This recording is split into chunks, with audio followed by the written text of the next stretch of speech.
मित्रांनो, विचार करा की जर आपण एखाद्या किल्ल्याला भेट द्यायला गेलो, मग त्या ठिकाणी तुम्हाला एखादी अशी भिंतीवर कोरलेली मूर्ती दिसेल, काहीतरी लिहिलेलं तुम्हाला दिसेल, एखादा पुरातन काळातला स्तंभ तुम्हाला असेल आणि त्याच्यावर कोणत्या तरी लँग्वेजमध्ये लिहिलं असेल. मग आपल्या मनात प्रश्न डोकावतात की हे कोणी लिहिलं असेल, कधी लिहिलं असेल आणि हे कसं लिहिलं असेल. या सगळ्या प्रश्नांची उत्तरं आपल्याला कुठे मिळतात? इतिहासामध्ये. तर आज आपण इयत्ता 6वी इतिहास व नागरिकशास्त्र यातील पहिला धडा बघणार आहोत, इतिहासाची साधनं.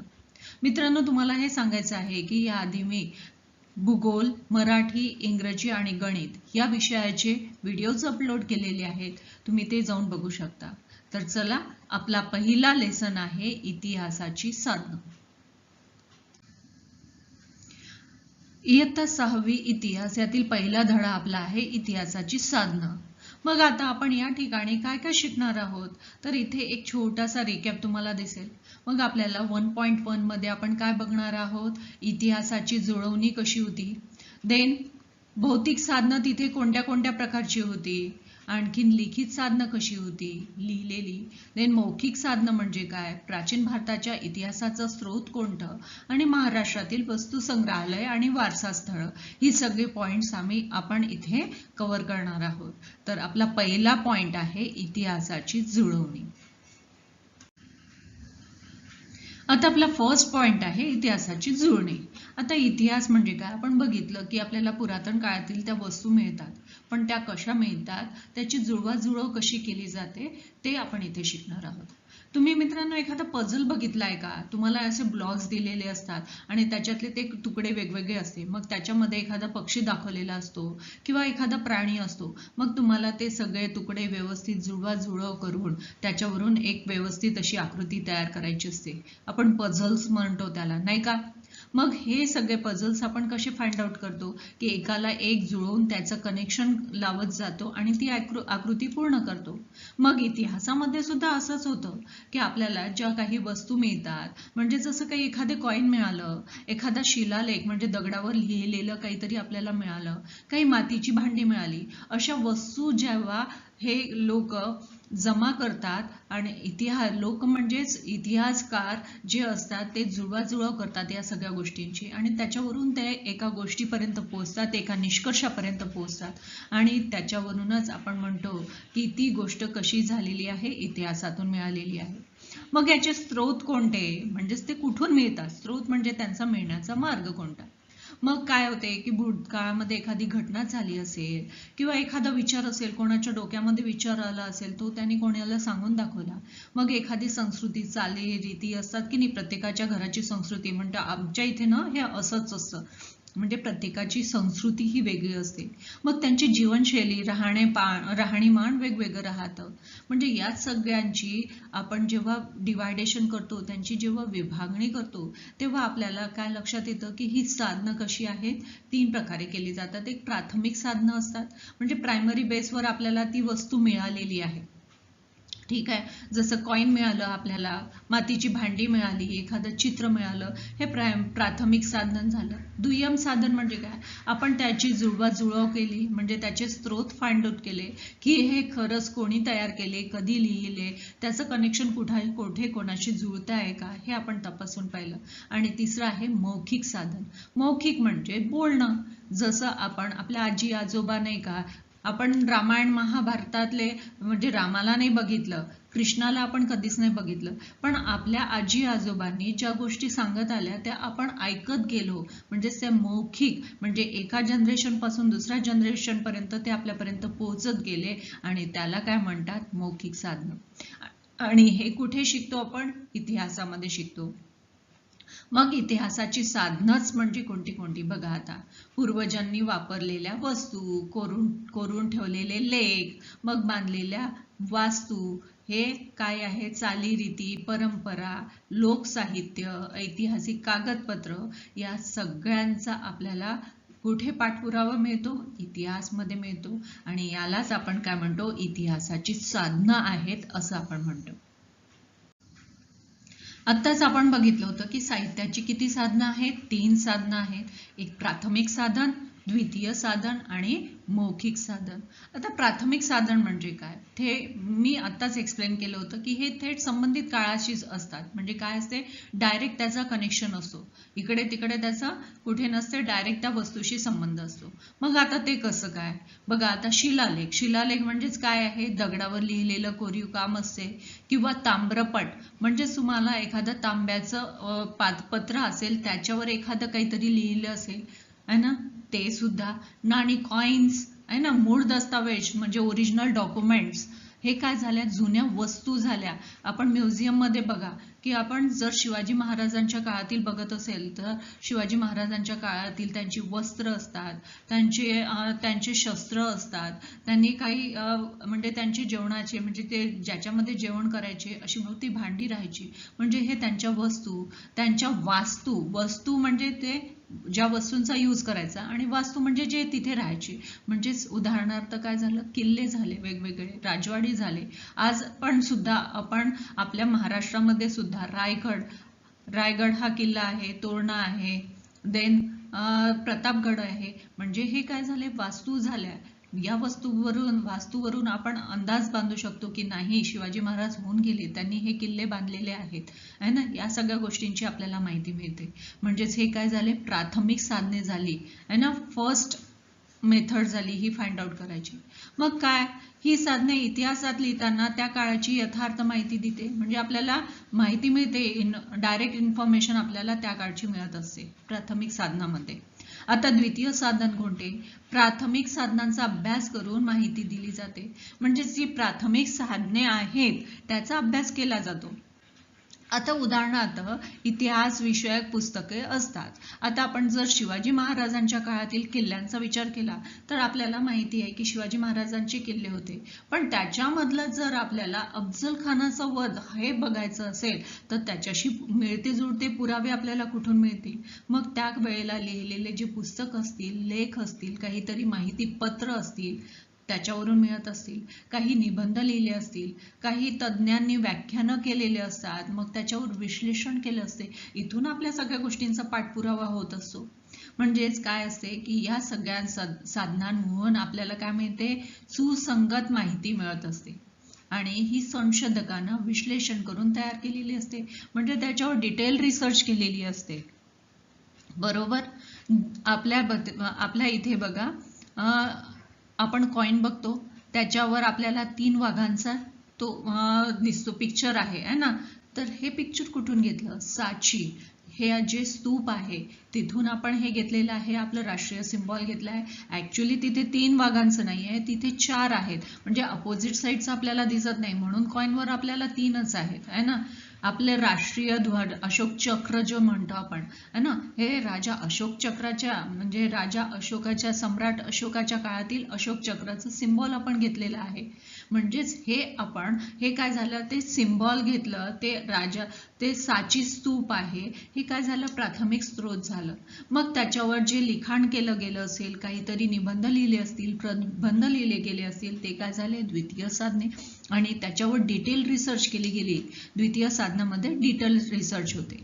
देन मौखिक साधना. आता आपल्याला माहिती आहे मौखिक म्हणजे तोंडाने सांगणे. जेव्हा लिपीमध्ये लिहिलं नसेल तेव्हा मौखिकच असते आहे की नाही. आपल्याला आई ना लहानपणीच्या त्या भीमाची गोष्ट सांगते की भीम किती लठ्ठ होता, तो कसा खायचा. देन आपल्याला अर्जुनाची गोष्ट सांगतात की तो एक पक्षी असते, त्याच्या डोळ्यामध्ये म्हणजे त्याला पक्षीचा एकच डोळा दिसत असतो. ह्या काय झाल्या, ह्या गोष्टी झाल्या, आणि आपल्याला ह्या गोष्टी पिढ्यानपिढ्या आपण ऐकत आलो आहे. आपल्या आजी आजोबांनी, मग आपल्या आई वडिलांनी, आपण त्यांच्या मुलांना, ते त्यांच्या मुलांना, अशा पिढ्यानपिढ्या ह्या गोष्टी चालत आलेल्या आहेत. मग त्याच्यामध्ये काय काय येते, लोककथा येते, दंतकथा, मग काहीतरी ओवी असतात, भारूड, जे संत होऊन गेले, संत ज्ञानेश्वर, एकनाथ, तुकाराम यांनी भारूड लिहिले, ओवी लिहिली, अभंग लिहिले. त्यांनी संत आपल्या इथले गाडगे महाराज त्यांनी कीर्तन केले. म्हणजेच याच्यावरून आपल्याला काय आठवते की त्या लोकांचं राहणीमान कसं होतं, त्यावेळेतली लोकांची संस्कृती कशी होती, या सगळ्यांची माहिती आपल्याला मिळते. मग याचं महत्त्व काय? लिखित पुरावे नसल्यामुळे त्या काळातील लोकजीवन, परंपरा, संस्कृती समजण्यासाठी मौखिक साधनांचा उपयोग व्हायचा. म्हणजेच आपल्याला माहिती नव्हतं, त्यावेळेला लिहून ठेवलेलं नव्हतं, लिपी ही अस्तित्वात आली नव्हती. मग त्यावेळेला काय होतं, मौखिकच होतं है ना, तोंडानेच सांगायचं, एक जनरेशन पासून दुसऱ्या जनरेशन पर्यंत ते यायचं. आणि त्याच्यामुळे त्या काळातील समाज कसा होता, त्यांचं राहणीमान कसं होतं, ते कोणत्या साधनांचा उपयोग करायचे, या सगळ्या गोष्टींचा आपल्याला पाठपुरावा इथे मिळतो. आता नेक्स्ट पॉइंट आपण बघतो आहे भौतिक साधनं. भौतिक साधनं म्हणजे काय? अशा वस्तू की जे आपण डोळ्यांनी बघू शकतो आणि ज्याला स्पर्श करू शकतो, अशा वस्तू, अशा गोष्टी म्हणजेच त्या काय होते, भौतिक साधनं. आता एक एक्झाम्पल घेऊ. आपल्या आईकडे आजीचा खजिना असतो आहे ना, आजीकडे एक असं संदूक असतंय आणि त्या संदूकमधून ती काहीतरी काढत असते. तिच्या त्या जुन्या साड्या असतात किंवा तिच्याकडे दागिने असतात किंवा एखादी मौल्यवान वस्तू असते. मग ती काय करते की जेव्हा आपलं होते तर ती आपली वस्तू ती आपल्या मुलांना, आपल्या नातवंडांना ती देत असते. म्हणजेच हे काय झालं की हे वारसा झाला, संस्कृतीचा वारसा झाला, एका पिढीकडून दुसऱ्या पिढीकडे देणं झालं. मग ही सगळी काय येते, भौतिक साधनांमध्ये येते. आता भौतिक साधनांमध्ये काय काय गोष्टींचा समावेश होतो बघा बरं. याच्यामुळे काय होते, माणसांचं जीवन लक्षात येतं, त्यांची संस्कृती कशी होती, ते कोणते खेळ करायचे, त्यांच्यामध्ये विज्ञान कोणतं होतं, हे सगळ्या गोष्टींची माहिती आपल्याला मिळते. म्हणून याला प्राथमिक साधनं असं म्हटलं जातं. भौतिक साधनांनाच प्राथमिक साधन असं म्हटलं जातं. मग प्राथमिक साधन म्हणजे काय? समजा एखाद्या ठिकाणी तुम्ही गेले, एखादी इमारत असेल, ठीक आहे, किल्ले, आपल्याला माहिती आहे ही काय झाली, भौतिक साधनं झाली. मंदिरं आहे ना, मंदिर, तिरुपतीचं मंदिर आपण म्हणतो खूप जुनं आहे. मग तिथे गेल्यानंतर आपल्याला लक्षात येतं. आपण जॉग्रफीमध्ये लक्षात आहे का तुम्हाला, ते सूर्यमंडल म्हणजे सूर्याची स्थिती जाणण्याकरिता आपण ते मंदिर बघितलं होतं आहे ना. तर म्हणजे हे काय झाले, आपले पुरातन वस्तू झाली, पुरातन संसाधने झाली, भौतिक साधनं झाली. आपण एखाद्या ठिकाणी संग्रहालयाला भेट देतो, मग त्याच्या वेळेला आपल्या लक्षात येतं की अरे, त्या काळची ती लोक कशा प्रकारची शस्त्र वापरायची, त्यांचं राहणीमान कसं होतं, या सगळ्यांची माहिती आपल्याला कुठून मिळते, भौतिक साधनांमुळे मिळते. मग यांचं संवर्धन केलं जातं, हे सांभाळून ठेवली जातात. आणि ती कुठे सांभाळून ठेवली जातात, पुरातत्वीय संग्रहालयात. पुरातत्वीय संग्रहालय म्हणजेच हे असं संग्रहालय आहे की जिथे इतिहासातील गोष्टींवर अभ्यास केला जातो. तसंच ऐतिहासिक स्थळांवर सुद्धा आपल्याला पाहायला मिळते.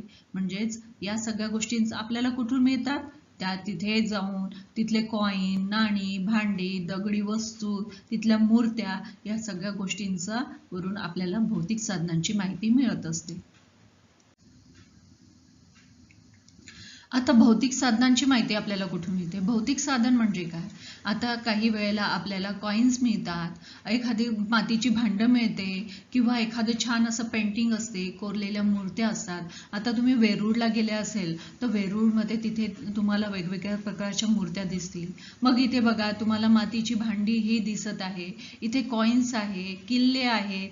त्याच्यावरून आपल्याला प्रत्येक काळातील म्हणजेच त्यांची राजवाडे झाले, त्यांच्या वस्तू झाल्या, यांचा अभ्यास केल्यामुळे आपल्याला काय लक्षात येतं की त्यावेळेला त्यांची संरक्षण व्यवस्था कशी होती, मग लढाईच्या पद्धती कशा होत्या, वास्तुकला कशी होती, यांची माहिती आपल्याला मिळते. मित्रांनो, तुम्ही रायगडाला कधी व्हिजिट केलेली आहे का? एकदा आयुष्यामध्ये रायगडला जाऊन भेटायचं. मग जेव्हा आपण रायगडाला चढतो तेव्हा आपल्या लक्षात येते की शिवाजी महाराजांचा दृष्टिकोन हा किती दूरदृष्टिकोन होता. त्यांनी एखाद्या सह्याद्रीच्या उंच पहाडावर त्यांनी असं रायगड हा किल्ला बांधला आणि त्याला आपला किल्ला, मेन किल्ला का बरं बनवला होता, त्याची कल्पना तिथे गेल्यावरच लक्षात येते. मग तिथे गेल्यावर त्यांनी प्रत्येक गोष्टीचं त्या काळामध्येही त्यांनी लॉजिक लावलं होतं की पाण्याची व्यवस्था कशी राहावी, लोकांचा व्यापार व्हावा याच्यासाठी व्यवस्था कशी व्हावी, तिथले लोकांवर म्हणजे शत्रूंवर लक्ष ठेवता यावं यासाठी त्यांनी टकमक टोक अशा सारख्या बुरुजांची निर्मिती केली होती. म्हणजेच या सगळ्या वास्तूवरून आपल्याला काय लक्षात येतं की त्या काळातील कॉइन्स कसे होते, त्यांच्या मुद्रा कशा होत्या, मग त्यांची अर्थव्यवस्था कशी होती, त्यांचं देवाणघेवाणाचं काम कसं चालायचं, तेथील लोकांची म्हणजे धार्मिक परंपरा कशा होत्या, त्यांच्या कला कशा होत्या, यावर प्रकाश टाकला जायचा. आणि त्याच्यासाठी मानवी जीवनाचा इतिहास समजून घेण्यासाठी भौतिक साधनं खूप महत्वाची आहे. भौतिक साधनं आहे म्हणून या सगळ्या गोष्टींचा आपल्याला पाठपुरावा करता येतो. आता नंतरचा पॉइंट आहे 1.3 लिखित साधनं. लिखित म्हणजे लक्षावरून म्हणजे शब्दावरूनच लक्षात येतं की जी लिहिलेल्या स्वरूपात आपल्याला मिळते त्याला आपण काय म्हणतो, लिखित साधनं म्हणतो. आता याच्यामध्ये कशाचा होतो, भाषा, लिपी, संस्कृती, राजकीय धोरणं या सगळ्यांचा याच्यामध्ये समावेश होतो. पण अश्मयुग, इथे अस्मायुग लिहिलेला आहे, अश्मयुग पाहिजे. अश्मयुग म्हणजे काय, ज्यावेळी फक्त मानवाची सुरुवातच झाली होती, मानवाच्या प्रगतीला सुरुवात झाली होती, म्हणजे पाषाण युगातील मानव. म्हणजे तेव्हा त्यांनी दगडांची हत्यारं, दगडांची भांडी, ते शिकारीसाठी दगडाची शिकार करायचे, दगडाने शिकार करायचे. त्याचप्रमाणे ते लाकडापासून सुद्धा हत्यार त्यांनी बनवले, शस्त्र बनवायला सुरुवात केलेली होती. म्हणजेच त्याला काय म्हटलं जातं, अश्मयुग. अश्मयुग म्हणजेच जेव्हा माणसाची प्रगती झालेली नव्हती, पाषाण युगातील माणूस तेव्हाचा काळ. मग त्या काळामध्ये माणसाची हळूहळू म्हणजे तो काय आहे, प्रगतिहासिक म्हणजे त्याच्या प्रगतीला सुरुवात झालेला काळ. मग त्यावेळेला माणसाला काय होती की लिहिण्याची कला माहीत नव्हती, त्यांना काय लिहायचं, लिपी, रायटिंग वर्क हेच माहिती नव्हतं. मग आता तिथल्या त्या काळातील आपल्याला जर इतिहासाचा अभ्यास करायचा असेल मग आपल्याला कसं मिळेल, मग त्यावेळेला त्यांनी काहीतरी असं आपले अनुभव, आपल्याला येणारा एक्सपिरियन्स त्यांनी काय केलं, एखाद्या चित्राद्वारे काहीतरी त्यांचे कोड वर्ड्स होते असे चिन्ह त्यांनी लिहायला सुरुवात केली आणि त्यातूनच लिखाणाची म्हणजे रायटिंगची स्किल डेव्हलप होत गेली. म्हणजे सुरुवातीला त्यांना यायचं का नाही, मग त्यांनी काही पक्ष्यांची पिक्चर काढायचे, त्यांना काही सांगायचं असेल तर पक्ष्यांची पिक्चर काढायची किंवा प्राण्यांची पिक्चर ते काढून ठेवायची होते आणि किंवा ड्रॉइंग काढायचे, त्याच्यामध्ये काहीतरी सांकेतिक लिपी राहायची आणि तिथूनच त्यांचा लेखनाची पद्धत ही डेव्हलप होत गेली. आता इतिहास लिखनाचे जे पुरावे होते म्हणजे ते ऐतिहासिक काळापासून आपल्याला मिळाले. म्हणजे जेव्हापासून रायटिंग स्किल डेव्हलप झाली त्या काळापासूनच काय झालं की ऐतिहासिक काळ म्हणायला सुरुवात झाली. म्हणजेच त्या काळाला काय म्हटलं झालं, प्रागैतिहासिक काळ म्हणजेच माणसाच्या डेव्हलपमेंटचा काळ असं म्हटलं गेलं. मग आता सुरुवातीला काय होतं की त्या काळामध्ये म्हणजे पुरातन काळामध्ये प्रागैतिहासिक काळामध्ये, मग ऐतिहासिक काळामध्ये काय व्हायचं, त्यावेळेला राजे महाराजे राहायचे. मग त्या काळेला काहीतरी असे विद्वान लोक होते, मग ते काय करायचे, आपले जे एक्सपिरियन्स राहायचे मग ते असं काहीतरी नोट डाऊन करायचे. त्यांना काही आलेला एक्सपिरियन्स, त्यांना काही सुचलेल्या कविता, त्यांच्या भाषा, त्यांनी काही राजपत्र इश्यू केले असतील ते सगळं त्यांनी लिहायला सुरुवात केली. मग त्या सगळ्या गोष्टींचं आपल्याला कुठून ना कुठून पुरावे मिळाले आणि ह्या सगळ्या गोष्टींचा पाठपुरावा कोण करतात, इतिहासकार करतात. मग ते काय करतात, त्या सगळ्या गोष्टींचं विश्लेषण करतात आणि ही सगळी गोष्ट आपल्याला कुठे मिळते, संग्रहालयामध्ये मिळते, ग्रंथालय, कारण की जुनी पुस्तकं आपल्याला तिथूनच मिळतात. मंदिरावर कोरीव काम केलेलं असते किंवा काहीतरी लिहून ठेवलेलं असते किंवा शिवाजी महाराजांच्या काळातील काही ताम्रपट असेल किंवा काहीतरी कोरीव काम असेल ते तुम्हाला तिथे पाहायला मिळते. म्हणजेच जेव्हा लिखाणाची सुरुवात झाली तेव्हापासून आपण ऐतिहासिक काळ सुरू झाला आपण असं म्हणू शकतो. आपला नेक्स्ट पॉइंट आहे मौखिक साधनं. आता मौखिक साधनं म्हणजे काय, मौखिक म्हणजे तोंडाने सांगितलेले जी असतात त्याच्यामध्ये काय, ते एखादी गोष्ट असेल, दंतकथा असतात, ओव्या असतात, पोवाडे, म्हणी, लोकगीतं असतात, या सगळ्यांचा समावेश कशात मध्ये होतो, मौखिक मध्ये होतो. मग एकाने दुसऱ्याला सांगायचं आणि त्यांचा अभ्यास मग करायचा आणि त्याच्यावरूनच आपल्याला त्या काळातील जीवनशैली लक्षात येते, सामाजिक घटना लक्षात येतात, सण उत्सव यांचं वर्णन आपल्याला लक्षात येतं. मग ह्या सगळ्या दंतकथा काल्पनिक असल्या तरी त्यामध्ये काही ना काही सामाजिक ऐतिहासिक संदर्भ दडलेले असतात. आता एक्झाम्पल आपण घेऊया. आता आपण श्रीरामांना बघितलेलं नाही, बरोबर? पण श्रीरामांचा जन्म अयोध्येमध्ये झाला. मग अयोध्या इथे त्यांच्या काहीतरी जन्माच्या किंवा काहीतरी वास्तू असतील, त्याचा पाठपुरावा आपल्याला मिळतो. श्रीकृष्णाचा आहे द्वारका नगरी आपण म्हणतो, मग ती द्वारका नगरी आहे. मग त्यांचे ते लहानपणीचे किस्से आपल्याला याच्यावरून आपण ज्या गोष्टी ऐकलेल्या आहेत, मग त्यांचा संदर्भ लावायचा आपण प्रयत्न करतो.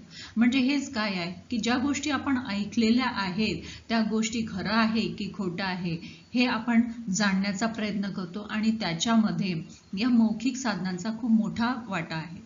कारण की त्यावेळेच्या लोकांची राहणीमान आपल्याला समजते, बोलीचाली कशी होती ते लक्षात येते, त्यांचा विचार करण्याची पद्धत कशा होत्या हे आपल्या लक्षात येतं. मग काय होते की इतिहासकार काय करतात, या गोष्टी तपासून बघतात, मग त्यांची तुलना करून त्या पद्धतीने विचार करतात आणि इतर साधनांच्या मदतीने इतिहास लिहिण्यासाठी या मौखिक साधनांचा उपयोग होतो. म्हणजे खरंच ती गोष्ट आहे का, की ती गोष्ट पहिले तर चेक करावं लागेल ना, की खरंच होते का, श्रीराम खरंच होते का, मग ही गोष्ट चेक करावं लागेल. मग तिथे त्यांना काही गोष्टी मिळाल्या असतील त्यांच्याशी त्यांचं कंपॅरिझन करावं लागेल, खरंच त्या दृष्टीने त्यांना विचार करावा लागेल. मग ती आजच्या काळाशी म्हणजे ती अजूनही त्यांचा काहीतरी संबंध जुळतो आहे का, आणि जे आपल्याला लेख मिळालेले आहेत किंवा काही डॉक्युमेंट्स मिळालेले आहेत त्याच्यावरून ते आहेत का, याचा संदर्भ त्यांना लावावा लागेल. म्हणजेच मौखिक साधनांचा सुद्धा इतिहासामध्ये महत्त्वाचं स्थान आहे, आपण असं म्हणू शकतो. नेक्स्ट आपला पॉइंट आहे प्राचीन भारताच्या इतिहासाची साधनं कोणती कोणती होती. मग आपण बघितलं अश्मयुग म्हणजेच पाषाण युग, दगडाच्या वस्तू जिथे तयार केल्या जातात त्या काळापासून 8व्या शतकापर्यंतचा जो कालखंड आहे त्याला प्राचीन भारत असं म्हटलं जातं. मग याच्यामध्ये काय दिसतं आपल्याला, पुरातत्वीय उत्खनामधून प्राप्त झालेल्या भौतिक साधनांवर या गोष्टी कशा आहेत त्यांचा पडताळा लावला जातो आणि त्यांचा खूप मोठा उपयोग आहे. मग पूर्वीच्या काळी म्हणजे प्राचीन साधनं म्हणजेच काय होते, वेद होते. आता वेद आपले जे 4 वेद आहे, आपल्या हिंदू संस्कृतीमध्ये 4 वेद आहे. कोणते कोणते आहेत, ऋग्वेद, यजुर्वेद, सामवेद आणि अथर्ववेद. या 4 वेदांमध्ये देवांची स्तुती कशी होती, मग त्यावेळेला यज्ञविधी कसा केला जायचा, मग त्यावेळची सामाजिक परिस्थिती कशी होती, या सगळ्या गोष्टींचा उल्लेख आपल्याला वेदांमुळे मिळतो. त्यानंतर ब्राह्मण ग्रंथ, आरण्यके, उपनिषदे हे लिहिल्या गेले. मग त्यावेळेच्या लोकांची प्राचीन संस्कृती कशी होती, त्यांचं तत्वज्ञान कसं होतं. नंतर रामायण, महाभारत ही यासारखी महाकाव्य लिहिल्या गेली. म्हणजेच या सगळ्यावरून आपल्याला कशाची माहिती मिळते, भारतीय म्हणजे ऐतिहासिक साधनांची माहिती आपल्याला इथे मिळते. आपण बघितलं की हिंदू संस्कृती खूप जुनी आहे, पण हिंदू संस्कृती बरोबर आपल्या इथे जैन आणि बौद्ध संस्कृती याचा सुद्धा आपल्याला पाठपुरावा मिळतो. मग बौद्ध संस्कृतीमध्ये तिपिटिके कोणता आहे, तिपिटिके या नावाने जो बौद्ध ग्रंथ लिहिला. मग त्याच्यावरून आपल्याला काय लक्षात आलं की बौद्धांची शिकवण कशी होती, त्यांचे भिक्षूसाठी त्यांचे नियम कोणते होते, मग त्यांनी कोणत्या चर्चा केलेल्या होत्या, तात्विक चर्चा कोणत्या होत्या, आणि हे सगळं त्यांनी कोणत्या लँग्वेजमध्ये लिहिलं होतं, पाली या लँग्वेजमध्ये लिहिलं. त्याचप्रमाणे दुसरा धर्म होता जैन धर्म. मग याच्यामध्ये आगम साहित्य झालं, यामध्ये वर्धमान महावीर जे आहे तीर्थंकर जैन धर्मगुरू त्यांनी अहिंसेचं महत्त्व कसं आहे हे सगळं आपल्याला त्यांच्या पुस्तकातून त्यांच्या ग्रंथामधून आपल्याला सांगितलेलं आहे. मग या ग्रंथाबरोबरच काही आणखीन अशी नीती नियम होते, काही कायदे होते. जसं आपल्याला माहिती आहे की चाणक्याची नीती आपण असं म्हणतो की ते अर्थशास्त्रामध्ये खूप निपुण होते. मग त्यांची नीती, त्यांनी लिहिलेले जे अर्थशास्त्रीय नियम ते सुद्धा त्यांचा सुद्धा अभ्यास केला जातो. मग सम्राट अशोक बघा, तुम्हाला अशोक आणि बिरबल आहे ना, अकबर आणि बिरबल ह्या कथा आपल्याला माहिती आहेत. मग त्यांच्या सम्राट अशोक त्यांच्या काळातील जे शिलालेख होते, त्यांची धर्मनीती होती, त्यांची समाजाविषयी म्हणजे त्यांचे विचार कसे होते, या सगळ्या गोष्टींची माहिती आपल्याला मिळते. आणि हे कशावरून मिळते की त्यावेळेला जे ग्रंथ लिहिले, जे दगडांवर कोरीव काम केलेलं असेल, ताम्रपट्ट्यावर लिहिलेलं असेल, यावरून आपल्याला सगळी ही माहिती मिळायची. आणि त्याशिवाय काय व्हायचं की परदेशातील जे आहेत काही प्रवासी भारतामध्ये यायचे, भारतीय संस्कृतीचा त्यांनी अभ्यास केला होता, कारण की त्यावेळेला त्यांना समजलं होतं की भारतीय संस्कृतीतील म्हणजे पुरातन संस्कृती आहे आणि प्रगल्भ संस्कृती आहे. मग इथल्या लोकांचा, तेथील धर्मांचा, लोकांचा अभ्यास करण्यासाठी प्रवासी फॉरेनर्स यायचे आणि त्यांनी सुद्धा आपल्या त्या बुकमध्ये प्रवास वर्णनं सुद्धा लिहिलेली आपल्याला दिसून येते. आणि या सगळ्यांचा अभ्यास कशामध्ये होतो? भौतिक साधनांमध्ये केलेला आपल्याला दिसून येतो. मित्रांनो, छान ही ऍक्टिव्हिटी आहे बघा. इथे ब्राह्मी लिपी दिलेली आहेत आणि त्याचे काहीतरी असे हे कोडवर्ड्स दिलेले आहेत. खाली तुम्हाला ना हे बाराखडी पण कशी लिहितात ते सुद्धा दाखवलेलं आहे. आता तुम्ही मला कमेंटमध्ये ना तुमचं नाव कसं लिहिणार ब्राह्मी लिपीमध्ये ते कळवा आणि मला ते बघायला जरूर आवडेल. आणि माझ्या व्हिडिओला लाईक, शेअर आणि सबस्क्राईब करायला विसरू नका, जेणेकरून नवीन येणारे अपडेट्स तुमच्यापर्यंत पोहोचतील. चला नेक्स्ट स्लाइडकडे वळूया. मग आता इथे बघा की आपल्याला काय आहे की महाराष्ट्रातील वस्तुसंग्रहालय आपल्याला बघायला मिळते. आता वस्तुसंग्रहालय कोणती आहे महाराष्ट्रामध्ये बघा, म्हणजे त्या काळची नाणी आहे, शस्त्र, मूर्त्या, हस्तलिखित हे आपल्याला ऐतिहासिक वस्तू मिळतात वस्तुसंग्रहालयामध्ये. मग काय आहे, मुंबईचं इथे शिवाजी महाराज वस्तुसंग्रहालय आहे. मग इथे शिवाजी महाराजांच्या काळातील सगळ्या वस्तू संग्रहित केलेल्या आहेत. मग पुण्यातील डेक्कन कॉलेज आहे.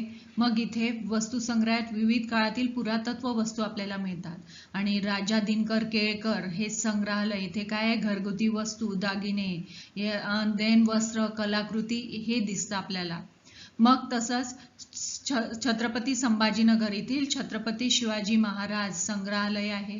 कोल्हापूरचे छत्रपती शाहू संग्रहालय आहे. म्हणजेच अशा वेगवेगळ्या संग्रहालयांच्या माहितीवरून आपल्याला काय मिळते की पुरातत्व साधने, भौतिक साधनांची, पुरातत्व गोष्टीची सगळ्यांची माहिती आपल्याला इथूनच मिळते. आता महाराष्ट्रातील वास्तुसंग्रहालय आणि वारसा स्थळं कोणती आहेत? आता ऐतिहासिक आणि सांस्कृतिक परंपरा असलेलं आपलं महाराष्ट्र राज्य आहे.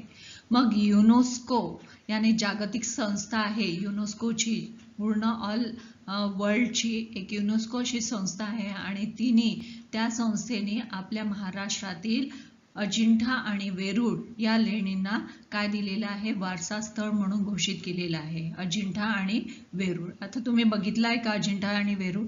मला सांगा कमेंटमध्ये की तुम्ही तिथे जाऊन भेट दिलेली आहे की नाही. तसंच मुंबईजवळ धारापुरी लेणी, कान्हेरी लेणी ह्या सुद्धा प्रसिद्ध आहेत आपल्या महाराष्ट्रामध्ये. मग त्यापैकी जी धारापुरी आहे तर ही जागतिक वारसा म्हणून 1987 साली याचा समावेश केला गेला.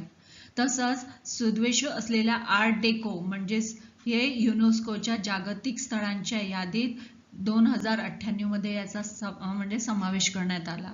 तसंच काय आहे की छत्रपती शिवाजी महाराज टर्मिनस आहे ना, हे रेल्वे स्टेशन ब्रिटिश काळातील आहे आणि हे काय आहे, स्थापत्यशैलीचं उत्कृष्ट उदाहरण आहे. म्हणजेच ही काय आहे, ही सगळी वस्तू संग्रहालय आणि वारसा स्थळं आहे आपल्या महाराष्ट्राला लाभलेली आणि ही कोणी मान्यता दिलेली आहे? युनेस्को यांनी मान्यता दिली. मग आता इथे काय आहे की तसंच आपल्या इथे पश्चिम घाट आहे. मग तिथे काय आहे, सह्याद्रीच्या पर्वतरांगा आहे. तिथे वेगवेगळे असे जैवविविधता दिसून येते.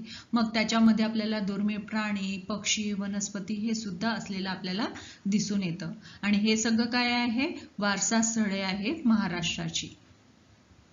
आता आणखीन महाराष्ट्रामध्ये जी वारसा स्थळं आहेत त्याच्यामध्ये मराठा मिलिटरी लँडस्केप या नावाने 11 किल्ल्यांचा जागतिक वारसा स्थळ म्हणून मान्यता आपल्याला मिळालेली आहे. आणि ही 11 किल्ले कुठे आहेत? महाराष्ट्रामध्ये आहेत. आणि त्यापैकी जो जिंजी हा किल्ला आहे ना, हा तामिळनाडू राज्यामध्ये आहे. मग इथे काय आहे, साम्राज्याच्या कौशल्याची, त्यातल्या संस्कृतीची ही सगळी काय आहे, प्रतीकं मानली जातात. मग आपल्या इतिहासाची, ही परंपरेची प्रतीके आहेत आणि अशा स्थळांना आपण जाऊन भेटी दिल्या पाहिजे. तिथली आपल्या संस्कृतीची माहिती आपण गोळा केलेली पाहिजे आणि या संस्कृतीचा आपल्याला अभिमान सुद्धा असला पाहिजे. तर मित्रांनो, तुम्हाला हा लेसन कसा वाटला मला कमेंटमध्ये जरूर कळवा आणि माझ्या व्हिडिओला लाईक, शेअर आणि सबस्क्राईब करायला विसरू नका. थँक्यू.